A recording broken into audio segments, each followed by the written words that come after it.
Hello students, welcome to my online classes. My name is Prakash Sharma and today we all of us will discuss about the topic of Gaussian theorem. आज हम लोग जो है Gaussian theorem के बारे में discuss करेंगे. Then let's start. आज का जो हमारा चैप्टर है उस चैप्टर का नाम है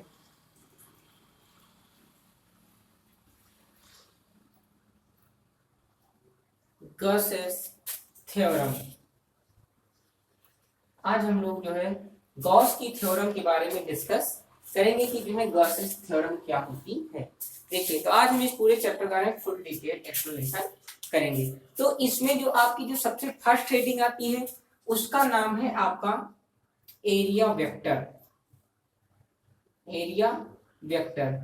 eight first we will discuss what is the area vector. सबसे पहले हम क्या करेंगे, एरिया वेक्टर के बारे में डिस्कशन करेंगे कि एरिया वेक्टर क्या होता है.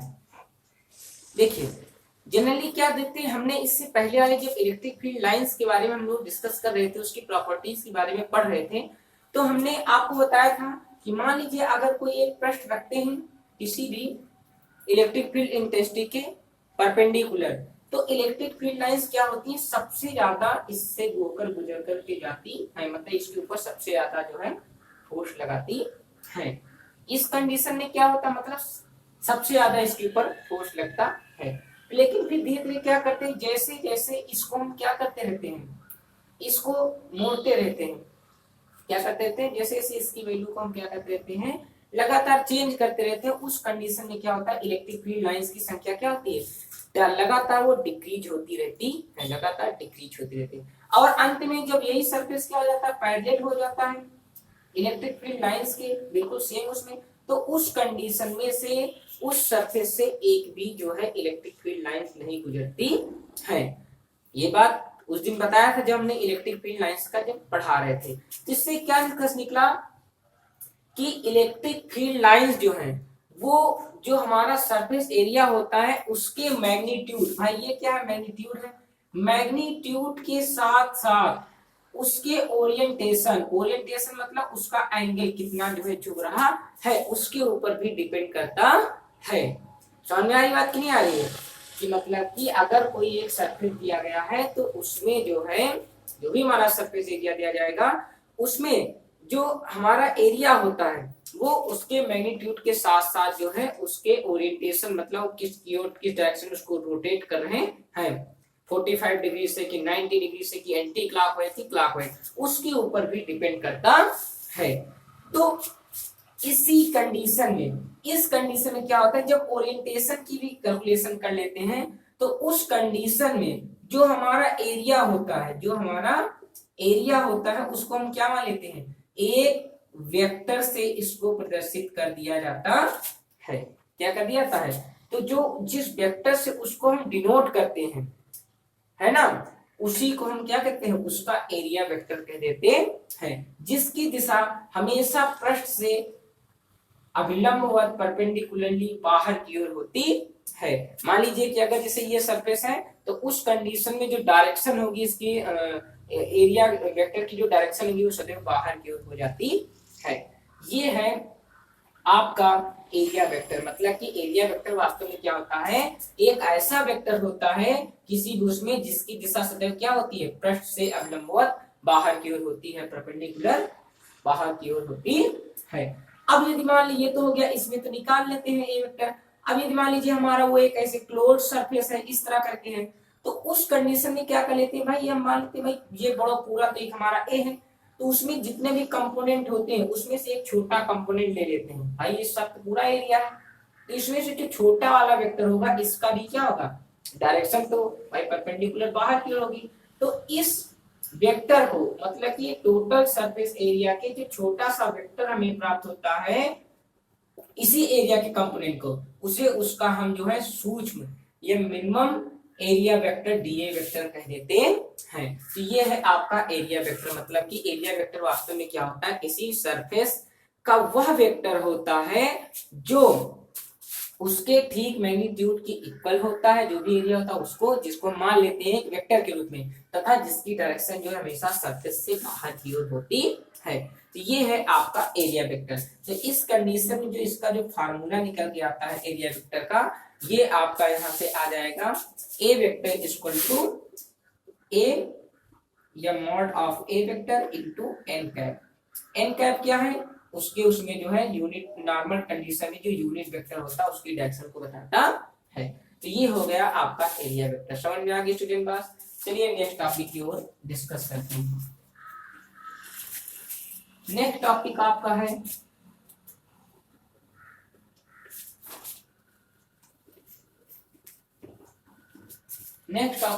आता है इलेक्ट्रिक फ्लक्स। नेक्स्ट टॉपिक आपका क्या आता है, इलेक्ट्रिक फ्लक्स की इलेक्ट्रिक फ्लक्स क्या होता है। इलेक्ट्रिक फ्लक्स, अब हम बात करेंगे कि इलेक्ट्रिक फ्लक्स क्या होता है। तो देखिए इलेक्ट्रिक फ्लक्स जो होता है किसी भी सरफेस से गुजरने वाली इलेक्ट्रिक फील्ड लाइंस की संख्या को बताता है। मतलब कि एक जो है मिनिमम या एक जो है मैक्सिमम, कुछ भी मान लेते हैं कि एक जो लिमिट वाले जो सरफेस होता है उस सरफेस से जितनी भी इलेक्ट्रिक फील्ड लाइंस गुजरती हैं, पास होती हैं, उन्हीं की संख्या को ही हम क्या कह देते हैं, इलेक्ट्रिक फ्लक्स कह देते हैं। मतलब कि एक सरफेस से जो भी हमारा सरफेस दिया जाएगा, एक जो है यूनिट अमाउंट वाले सरफेस से जितनी भी इलेक्ट्रिक फील्ड लाइंस गुजरती हैं, पास होती हैं, उन्हीं की नंबर्स को हम क्या कह देते हैं, इलेक्ट्रिक फ्लक्स कह देते हैं। ये तो हो गई सिंपल सी परिभाषा। अब हम बात करते हैं दूसरी परिभाषा के बारे में। ठीक है ना, ये तो हो गई सिंपल सी परिभाषा। अब मैथमेटिकली जो है इसको डिनोट किया जाता है फाई से। ठीक, इस कंडीशन में यदि हम मान लें कि एक छोटा सा भाई पूरे सरफेस से निकलेगा, तो हम मान लेते हैं कि यदि उसकी किसी छोटे से पृष्ठ से गुजरने वाला प्लस हमारा हो जाए डी फाई ई, तो उस कंडीशन में इसका जो मान हो जाएगा, और हमने मान लिया यदि उसके छोटे से कंपोनेंट जहां से गुजर रहा उसका एरिया वेक्टर जो है डीए वेक्टर है, तो उस कंडीशन में जो हमारा इलेक्ट्रिक फ्लक्स होता है उसका जो फार्मूला हो जाएगा वो ई वेक्टर डॉट डीए वेक्टर हो जाता है। यहां से भी जो है इलेक्ट्रिक फ्लक्स की डिफिनेशन हम निकाल लेते हैं कि इलेक्ट्रिक फ्लक्स क्या होता है। Electric flux electric field intensity तथा एरिया वेक्टर डीए वेक्टर के जो है स्केलर प्रोडक्ट के भी इक्वल होता है। तो ये देखिए मैथमेटिकली सिंपल परिभाषा बना लेते हैं, डिफिनेशन बना लेते हैं। तो डिफिनेशन दो होती है। एक्चुअल में अगर किसी को बताना हो कि इलेक्ट्रिक फ्लक्स क्या होता है, तो वो क्या होता है, किसी भी सरफेस से गुजरने वाली कुल टोटल इलेक्ट्रिक फील्ड लाइंस की नंबर होती है। जबकि अगर मैथमेटिकली निकालना है तो the scalar product of the electric field intensity and the area vector d vector is called the electric flux which passes through in it, जो उस सरफेस से गुजरती हुई जाती है उसके बराबर हो जाता है। तो यहां से क्या निष्कर्ष निकला, ई डी ए कॉस थीटा है, इसका जो ओपन कर देंगे तो फार्मूला में क्या मिल जाएगा, ई D A cos theta degree.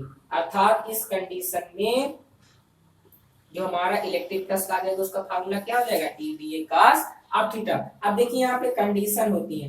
पहली कंडीशन ये दी गई है, इफ थीटा की वैल्यू मान ले 0 डिग्री, क्या मान ले, मतलब थीटा ई और डी के बीच में क्या बन रहा है, अगर 0 डिग्री एंगल बन रहा है तो उस कंडीशन में प्लस कितना प्राप्त होगा, प्लस हमको प्राप्त हो जाएगा ई डी ए, क्योंकि cos थीटा cos 0 हो जाएगा, cos 0 की वैल्यू 1 होती है, तो मतलब मान कितना मिल जाएगा, ई डी ए मिल जाएगा। मतलब इस कंडीशन में हमें जो फ्लक्स प्राप्त होगा वो मैक्सिमम प्राप्त होगा। क्या प्राप्त होगा, मतलब कि अगर इलेक्ट्रिक फील्ड इंटेंसिटी और एरिया वेक्टर दोनों एक ही सेम डायरेक्शन मतलब पैरेलल है, ये भी पैरेलल है और जो एक ई भी पैरेलल हो जाए और डी ए वेक्टर वो भी एक ही सेम ही डायरेक्शन में हो जाए, तो उस कंडीशन में उस सरफेस से सबसे ज्यादा इलेक्ट्रिक फ्लक्स निकलता है। तो ये हो गई आपकी फर्स्ट कंडीशन। सेकंड कंडीशन आपकी ये होती है, यदि थीटा का वैल्यू हो जाए 90 डिग्री हो जाएगा तो उस कंडीशन में क्या हो जाएगा,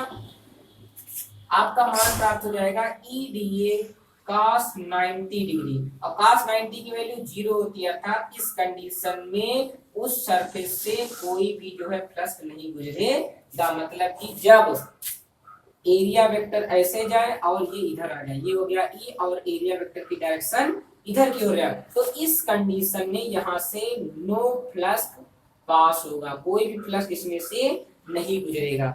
समझ में आ गए स्टूडेंट कि मतलब कि जब एरिया वेक्टर और इलेक्ट्रिक फील्ड इंटेंसिटी दोनों परपेंडिकुलर होते हैं तो उस कंडीशन में वहां से कोई भी प्लस नहीं गुजरता है, मतलब इस कंडीशन में इससे कोई भी जो इलेक्ट्रिक फील्ड लाइंस नहीं पास होगी। जबकि अगर पैरेलल होती है, भाई पैरेलल मतलब दोनों ओपन हो गया तो आराम से ऐसे निकल, एक पाइप मान लो आप, पाइप में क्या करते हो, पाइप में जैसे एक तरफ होल होता है, जब पैरेलल कर दोगे तो आराम से निकलता चला जाता है, लेकिन अभी उसको पाइप को ऐसे पैरेलल कर दो किससे कोई इलेक्ट्रिक फील्ड लाइन जाएगी, नहीं जाएगी, वो रुक जाएगी। समझ में आ गई बात स्टूडेंट? ये था आपका इलेक्ट्रिक प्लस के बारे में। ठीक, अब बात करते हैं अगले टॉपिक के बारे में, इलेक्ट्रिक प्लस की जो है, सॉरी अभी इलेक्ट्रिक प्लस की यूनिट के बारे में बात करते हैं, डायमेंशन की। तो इलेक्ट्रिक प्लस की यूनिट कितनी हो जाएगी भाई, ई इंटू क्या होता है, डी ए होता है, डी फाई इक्वल टू ये होता है। ठीक, तो अगर हम टोटल निकालें, टोटल सरफेस से निकलने वाला कुल जो हो जाएगा इलेक्ट्रिक प्लस, तो क्या कर देंगे, दोनों तरफ इंटीग्रेशन कर देंगे, इंटीग्रेशन कर देंगे, ये ई हमारा नहीं बदलता, कांस्टेंट होता है, तो ये हमारा बाहर चला जाता है, फाई ई इक्वल टू इधर मान कितना आ जाएगा, ई इंटू ए। जहां पर ये ऐसे लगा दे, इसका मतलब जैसा भी हमारा सरफेस होगा, अगर सिलेंडर होगा तो सिलेंडर का एरिया रखेंगे, अगर सर्किल होगा तो सर्किल का एरिया रखेंगे, जैसा भी होगा उसका एरिया यहाँ पे पुट कर दिया जाता है। अब यहाँ से इसके हम यूनिट निकालेंगे, तो चूंकि इसका जो यूनिट होता है वो न्यूटन पर कूलाम होता है और इसका हो जाता है मीटर स्क्वायर, तो यहाँ से इसका जो यूनिट आ जाती है वो क्या थी, न्यूटन मीटर स्क्वायर पर कूलाम आ जाती है। तो ये क्या होती है, इसकी यूनिट होती है, मतलब कि जो इलेक्ट्रिक प्लस होता है उसकी यूनिट क्या होती है, न्यूटन मीटर स्क्वायर पर कूलाम, ये हो जाता है इसका यूनिट। और इसी से एक फार्मूला इसका ये भी आता है, वेबर पर मीटर। इलेक्ट्रिक प्लस का एक दूसरा भी फार्मूला होता है, वेबर मीटर हो जाता है। ठीक, तो ये हो गया आपका फार्मूला। अब हम बात करते हैं इसके डायमेंशन की, कि डायमेंशन क्या होती है, इलेक्ट्रिक प्लस की डायमेंशन। तो चूंकि हमारी इलेक्ट्रिक फील्ड इंटेंसिटी होती है, डायमेंशन के बारे में डिस्कस करेंगे। डायमेंशन, डायमेंशन हमारी होती है MLT - 3 A - 1 E की होती है, और इसकी हो जाएगी L2, ये हो जाता है। तो इस कंडीशन में इसकी डायमेंशन कितनी आ जाएगी, ML3T - 3 A - 1, अर्थात कि जो इलेक्ट्रिक प्लस होता है, आता है एग्जाम में कि इलेक्ट्रिक प्लस की what is the dimension of electric plus, तो जो इसकी डायमेंशन होती है ML3T - 3 A - 1 हो जाता है। ये आ गई आपकी इलेक्ट्रिक प्लस की डायमेंशन। ठीक, और ये कैसी क्वांटिटी, इंटीजर स्केलर क्वांटिटी, ये क्या है, एक स्केलर क्वांटिटी होती है। ठीक, तो ये हो गया आपका इलेक्ट्रिक प्लस। इलेक्ट्रिक प्लस पूरा खत्म हो गया, आपको समझ में आ गई बात। तो चलिए अब बात करते हैं जो हमारा मेन टॉपिक है गॉसेस थ्योरम के बारे में, कि गॉसेस थ्योरम क्या होती है।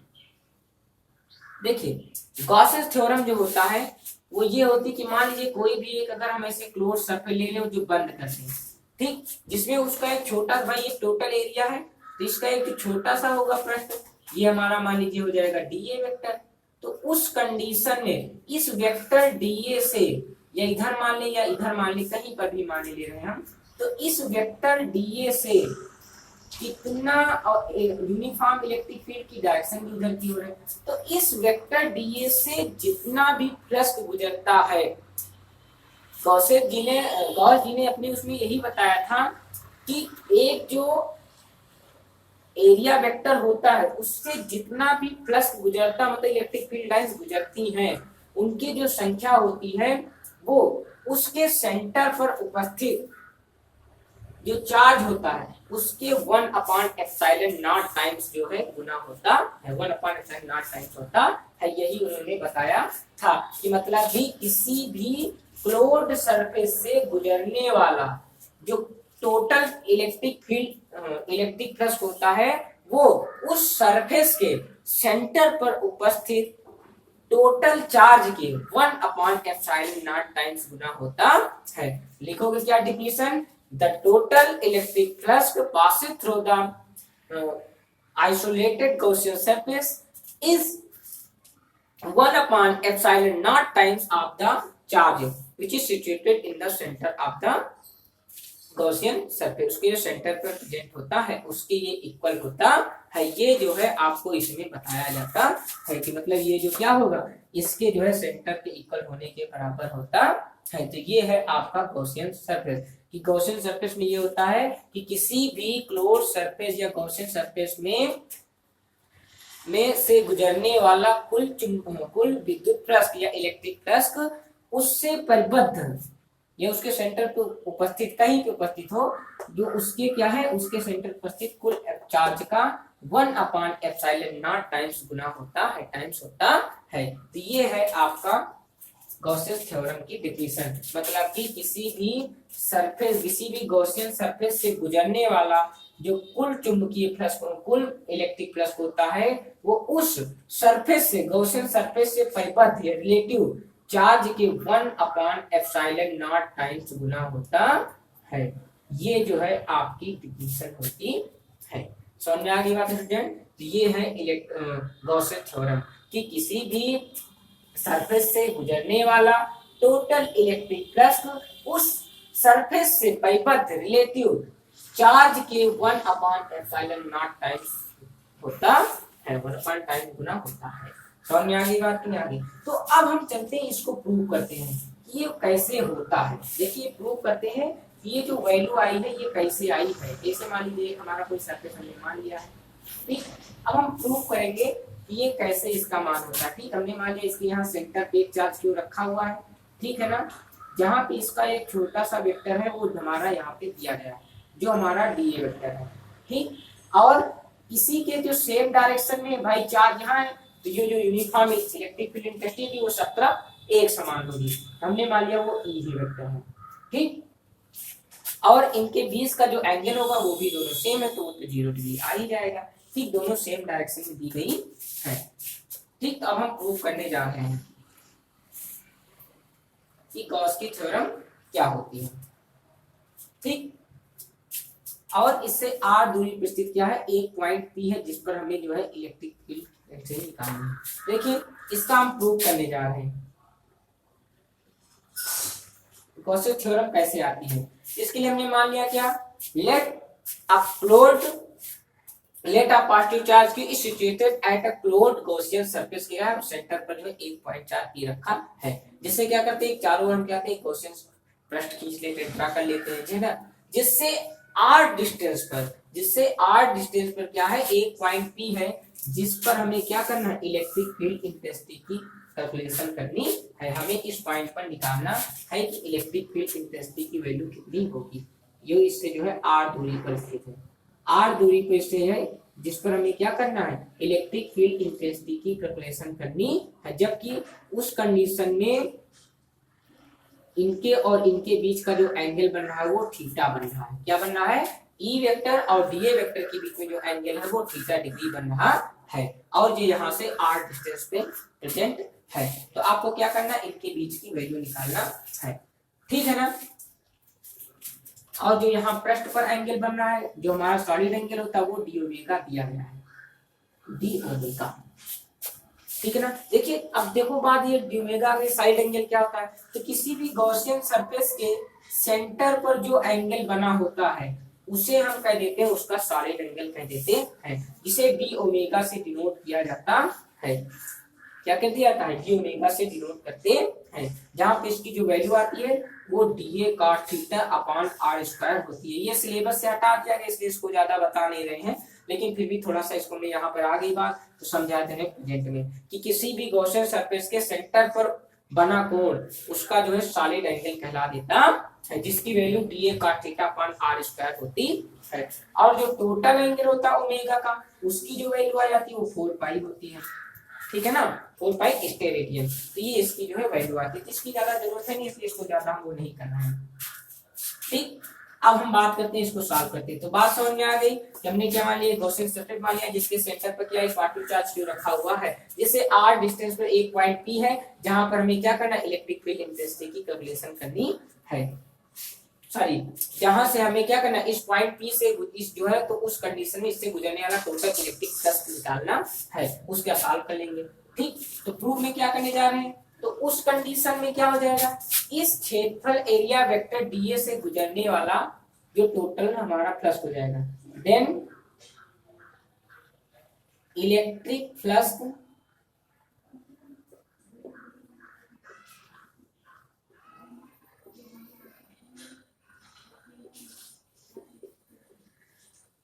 passes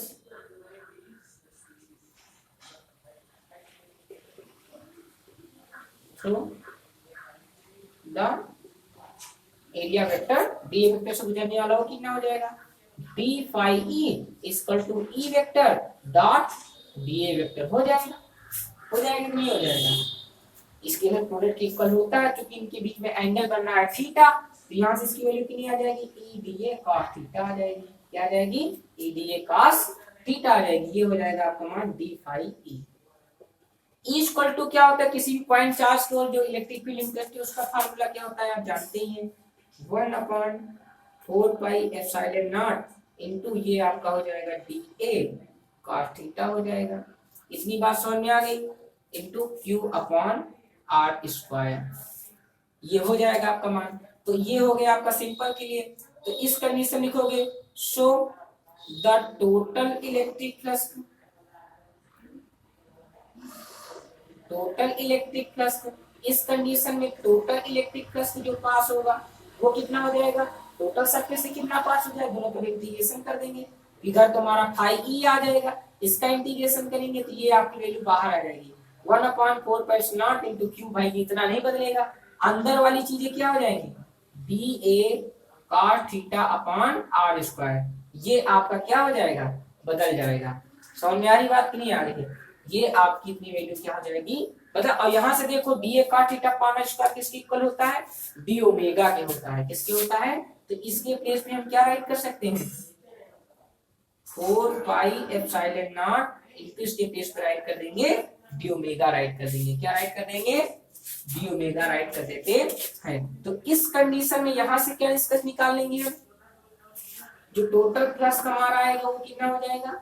और मैंने बताया था कि अब ये टोटल भाई हमारा डी ओमेगा होता है, डी ए कॉस थीटा 5 का साइड एंगल है, साइड एंगल की वैल्यू होती भैया, सिलेबस में था अब उसको हटा दिया गया, लेकिन आया है ग्रुप में आता है तो हमने बता दिया है। ठीक, डी ओमेगा होता है, और किसी भी सरफेस पे बना जो टोटल एंगल होता है सॉलिड एंगल, उसकी जो वैल्यू होती है वो केवल ओमेगा हो जाएगी। उठा करके यहाँ पे वैल्यू ओमेगा, जिसका मान जिसकी जो वैल्यू होती है वो 4 पाई होती है, तो उस कंडीशन जो इसकी वैल्यू आ जाएगी 1/4 pi epsilon not into Q, और इधर हो जाएगा आपका, इसको सॉल्व कर लेंगे तो केवल ओमेगा आ जाएगा। और ओमेगा की वैल्यू कितनी होती है,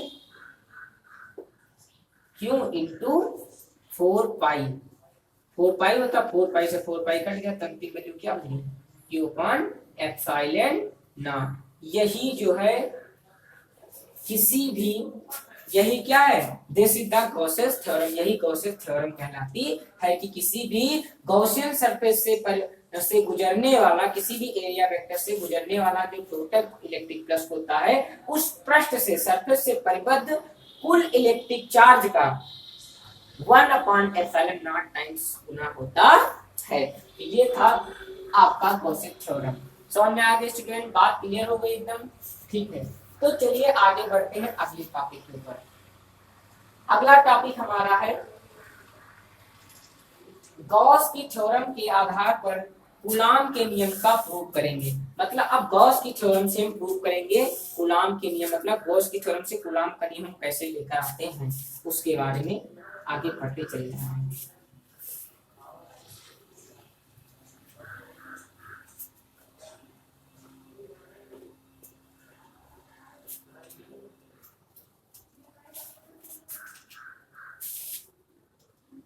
व्युत्पत्ति निकालते हैं।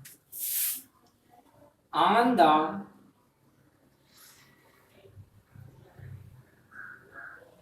Basis of the Gauss's theorem,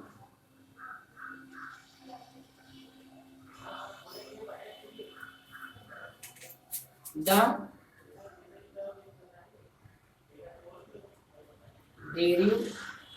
derivation of the Coulomb's law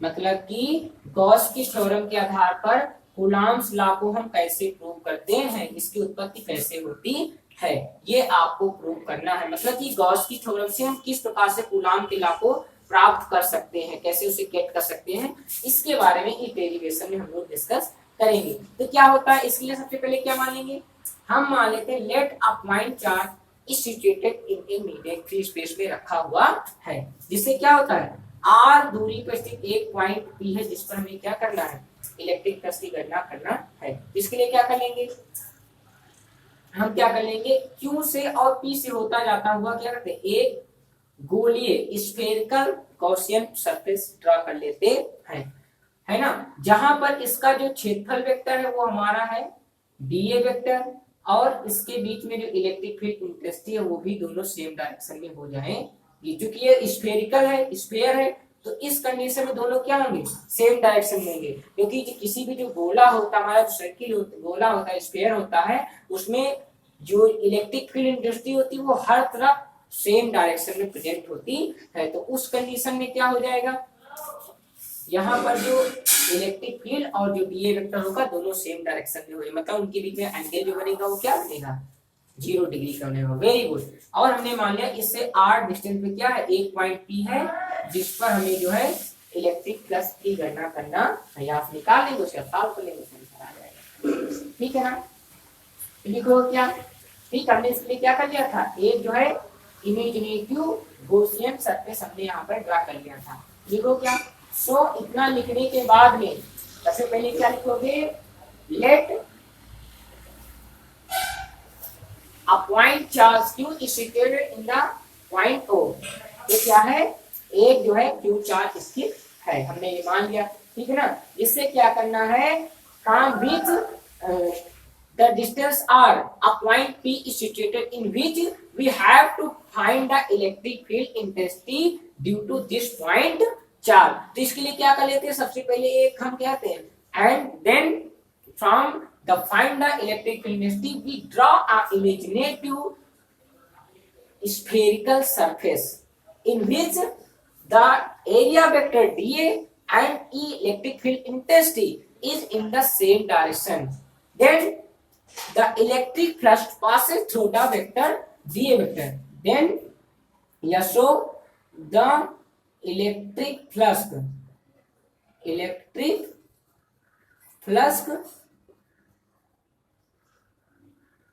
passes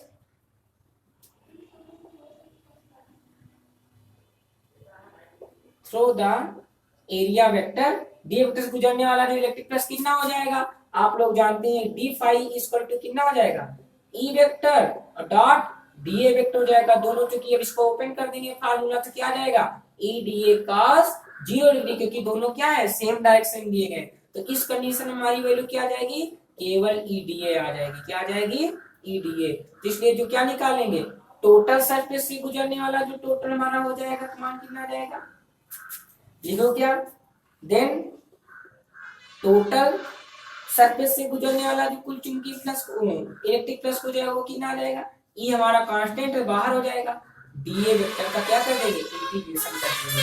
तो यहाँ से इसकी वैल्यू आ जाएगी केवल फाई ई, इधर वाले को कर लेंगे ई, और ये आ जाएगा केवल आपका एरिया। तो ये चूंकि एक स्फीयर है, तो स्फीयर का सरफेस एरिया कितना होता है, 4 पाई आर स्क्वायर।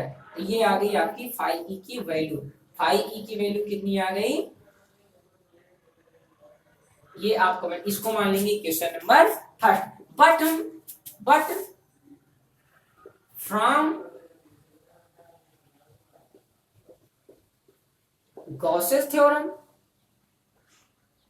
बट हम जानते हैं गॉसेस थ्योरम से किसी भी सरफेस से, भाई कोई भी अगर सरफेस है उससे गुजरने वाला जो टोटल इलेक्ट्रिक फ्लक्स होता है वो क्या होता है, उससे परिबद्ध, उससे रिलेटिव इलेक्ट्रिक चार्ज क्या होता है, 1/ε0 टाइम्स गुना होता है। ये आपको मैंने बता ही दिया इससे पहले।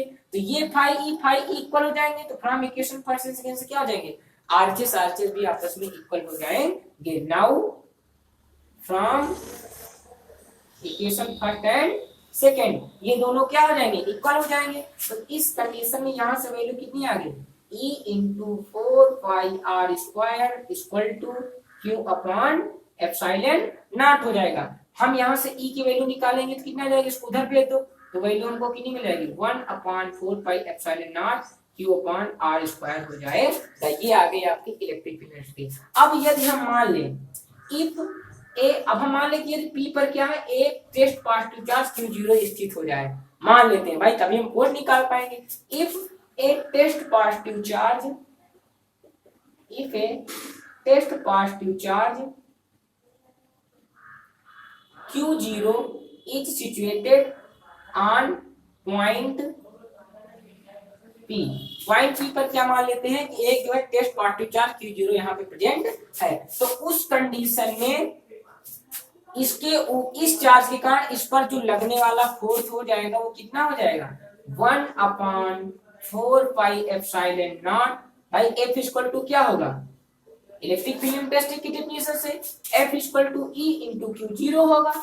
भाई किसी भी इलेक्ट्रिक फील्ड में एक चार्ज के कारण दूसरे चार्ज पर जो लगने वाला फोर्स होता है F equal to E Q0 होता है, और E की वैल्यू कितनी आई है 1/4 पाई एप्सिलॉन नॉट क्यों Q0 अपॉन आर स्क्वायर हो जाएगा।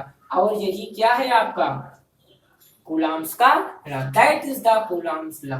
यही क्या है कूलम्ब्स का नियम है। और इस प्रकार हमने क्या कर दिया, गॉसेस थ्योरम के आधार पर हमने जो है कूलम्ब्स के लॉ का डेरिवेशन कर दिया है। तो स्टूडेंट आपको ये पूरा टॉपिक समझ में आ गया होगा, क्लियर हो गया ना। कूलम्ब्स की लॉ मैंने बता दिया, गॉसेस थ्योरम्स क्या होती हैं और उसके आधार पर हम कैसे जो है कूलम्ब्स की लॉ की जो है व्युत्पत्ति करते हैं, डेरिवेशन करते हैं। आशा करता हूं स्टूडेंट आपको मेरा ये वीडियो पसंद आया होगा, जिसको लाइक सब्सक्राइब एंड शेयर करना ना भूलें। तब तक के लिए जय हिंद, नेक्स्ट वीडियो में जल्द ही मिलते हैं।